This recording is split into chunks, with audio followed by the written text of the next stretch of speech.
नमस्कार, आप देख रहे हैं रंग दे बसंती। मैं हूं आपके साथ राजीव चौधरी। दोस्तों, कश्मीर में आतंकी रियाज नायकों को भारतीय सेना ने जहन्नुम का रास्ता दिखा दिया, लेकिन इसके बाद जिस चीज़ का डर था एक बार फिर वही हुआ।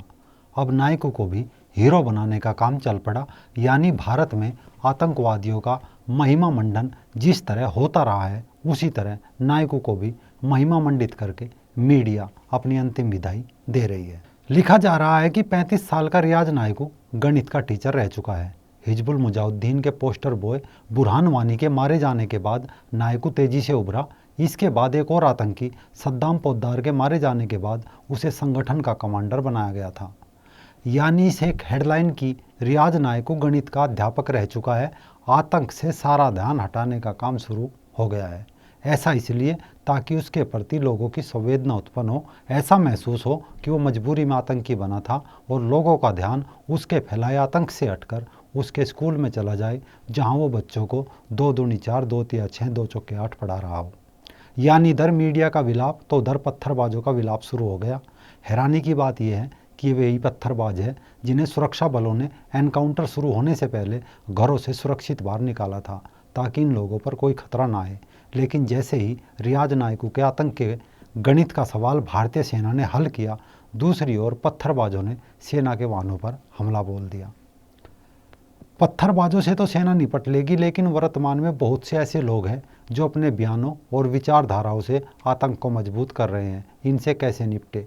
ये वो लोग हैं जिन्होंने आतंकवादी बुरहान वानी को एक हेडमास्टर का मासूम बेटा बताया था। इन्हीं लोगों ने आतंकी मन्नान वानी को अलीगढ़ मुस्लिम यूनिवर्सिटी का पीएचडी स्कॉलर बताया था, और यही वे लोग हैं जो अब रियाज नायकू को गणित का टीचर बता रहे हैं।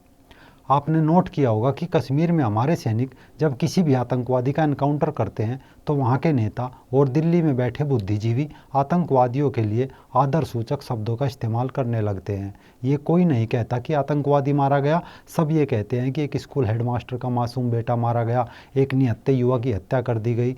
जुलाई 2016 में बुरहान वानी की मौत के बाद बरखा दत्त समेत अनेक वामपंथी ब्रिगेड में उसे स्कूल का हेडमास्टर का मासूम बेटा बताकर ये साबित करने की कोशिश की थी कि वो बहुत मासूम था।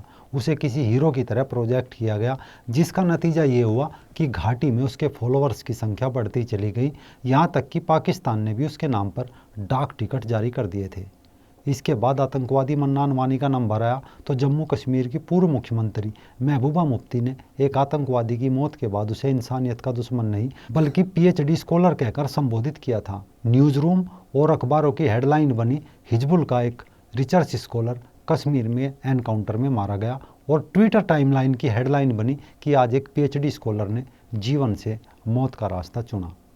और नतीजा ये हुआ कि मन्नान वानी के एनकाउंटर के बाद अलीगढ़ मुस्लिम यूनिवर्सिटी में 400 से ज़्यादा इस्लामवादी छात्र उसके जनाजे की नमाज पढ़ने चल दिए। असल में ये नमाज नहीं थी, बल्कि आतंक के प्रति संवेदना थी, सहानुभूति थी, ताकि लोगों को ये लगे कि सेना के जवानों ने एक निर्दोष को मार गिराया। बेचारा रिसर्च स्कॉलर, बेचारा हेडमास्टर का बेटा, है बेचारा गणित का अध्यापक। बस यही वामपंथ और इस्लामिक आतंक का वो गठबंधन है जो सहानुभूति की आड़ में लोगों की आंखें बंद कर देता है। उन्हें आतंकी मासूम दिखाई देने लगते हैं, बिल्कुल ऐसे जैसे किसी मजबूरी में ये लोग आतंकवादी बनते हैं। सिर्फ भारत में ही नहीं, इनका गठबंधन हर जगह यही काम करता है। बगदादी की मौत पर वाशिंगटन पोस्ट ने लिखा था कि इस्लामिक स्टेट के बड़े धार्मिक विद्वान बगदादी की 48 साल की उम्र में मौत हो गई। हालांकि जैसे ही शीर्षक को लेकर बवाल मचा तो अखबार की तरफ से इस खबर की हेडलाइन बदल दी गई।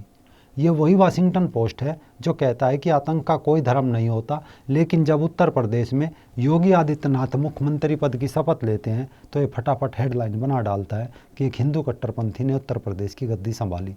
टाइम पत्रिका को 2019 के चुनाव से पहले मोदी जी में डिवाइडर इन चीफ, फूट डालने वालों का मुखिया दिखाई देने लगता है। अमेरिका के ओरलैंडो क्लब में 40 लोगों की हत्या करने वाला उमर मतीन सनकी दिखाई देने लगता है, और फ्रांस में 80 लोगों की हत्या करने वाला अब्दुल बहलोल का इस्लाम से रिश्ता ख़त्म हो जाता है, लेकिन उसके जनाजे की भीड़ नाराए तकबीर, अल्लाह अकबर लगा रही होती है। विश्व भर में हर एक घटना आप उठाकर देख लीजिए, सब जगह हत्यारे मासूम मिलेंगे, लेकिन गौरी लंकेश की हत्या करने वाले और अखलाक को पीटने वाले हिंदू आतंकवादी हो जाते हैं। म्यांमार में संत विराथू बौद्ध आतंकवादी हो जाता है और श्रीलंका में बौद्ध भिक्षु आरुथलिय रत्ना को कट्टरपंथी करार दे दिया जाता है। आज से नहीं, बहुत दिनों पहले से प्रथा चली आ रही है। लोकतंत्र के मंदिर संसद भवन पर हमले के आरोपी आतंकी अफजल गुरु को फांसी देते वक्त अचानक राजनीति बदल दी जाती है और वामपंथी लेखिका अरुंधति राय ने अफजल गुरु को मासूम बताने में पूरी पुस्तक लिख देती है, जिसमें कहा गया कि अफजल को जेल में तरह तरह की यातनाएं दी गई, उन्हें पीटा गया, बिजली के झटके दिए गए, ब्लैकमेल किया गया और अंत में अफजल गुरु को अति गोपनीय तरीके से फांसी पर लटका दिया गया। यही नहीं, ये तक कहा गया कि उसका नश्वर शरीर भारत सरकार की हिरासत में है और अपने वतन वापसी का इंतजार कर रहा है। भाषा को समझिए, उसका वतन लिखा गया, यानी कश्मीर को अपनी ही किताब के जरिए भारत से अलग कर दिया गया। जून 2004 को अहमदाबाद में एक मुठभेड़ होती है जिसमें लश्कर ए तोयबा के आतंकी इशरत जहां और उसके 3 साथी जावेद शेख, अमजद अली, जिसान जौहर मारे गए थे। जब इस मुठभेड़ का जिन बाहर आया तो बिहार राज्य के मुख्यमंत्री ने उन्हें बिहार की बेटी तक बता डाला। इशरत के नाम पर एक एम्बुलेंस भी चलाई जाती है जिस पर शहीद इशरत जहां लिखा होता है। याद कीजिए आतंकी याकूब मेनन की फांसी की, वही याकूब जो 1993 के मुंबई हमले में शामिल था जिसमें 250 से ज़्यादा लोग मारे गए थे, बड़ी संख्या में लोग घायल भी हुए थे। देश की आंतरिक सुरक्षा व्यवस्था चरमरा गई थी और देश की आर्थिक राजधानी मुंबई खौफ के साए में सिमट गई थी।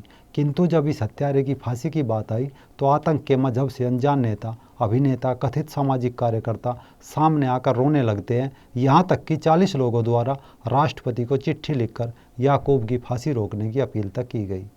जब सेना हिजबुल मुजाहिदीन के आतंकी कमांडर बुरहान वानी को मार गिराती है तो घाटी में आक्रोश उठता है और उस आक्रोश को देश में बैठे कथित बुद्धिजीवी और राजनेता हवा देने लगते हैं और भारतीय सेना के मनोबल पर चोट करती हुई सीपीएम कार्यकर्ता कविता कृष्णन बुरहान के एनकाउंटर को शर्मनाक बताती हुई कहती है कि बुरहान के एनकाउंटर की जांच जरूर होनी चाहिए। जेएनयू के उमर खालिद ने अपने फेसबुक अकाउंट पर बुरहान की तुलना लैटिन अमेरिकी क्रांतिकारी चे गवेरा से करता है तो देश का एक बड़ा पत्रकार राजदीप सरदेसाई बुरहान वानी की तुलना अमर शहीद भगत सिंह से करने लगता है।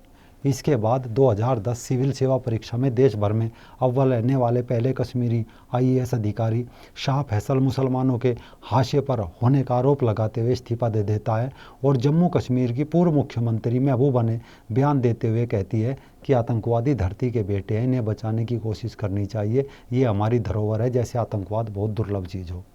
इसके बाद सवाल उठा जाता है कि क्या आतंकवाद और कट्टरपंथ का कोई कनेक्शन है, क्या आतंकवाद का धर्म से कोई संबंध है? और फिर यही लोग म्यांमार में बौद्ध आतंकवाद का ठप्पा मार देते हैं, इजराइल में यहूदी आतंकवाद की खबरें बना देते हैं, भारत में इन लोगों को हिंदू आतंकवादी दिखाई देने लगता है। बाकी दुनिया के आतंकवाद से धर्म का इन्हें कोई संबंध दिखाई नहीं देता। जो लोग अभी भी इसे भाजपा कांग्रेस की राजनीति समझ रहे हैं वो लेटकर शांति से मोबाइल में पबजी खेल सकते हैं।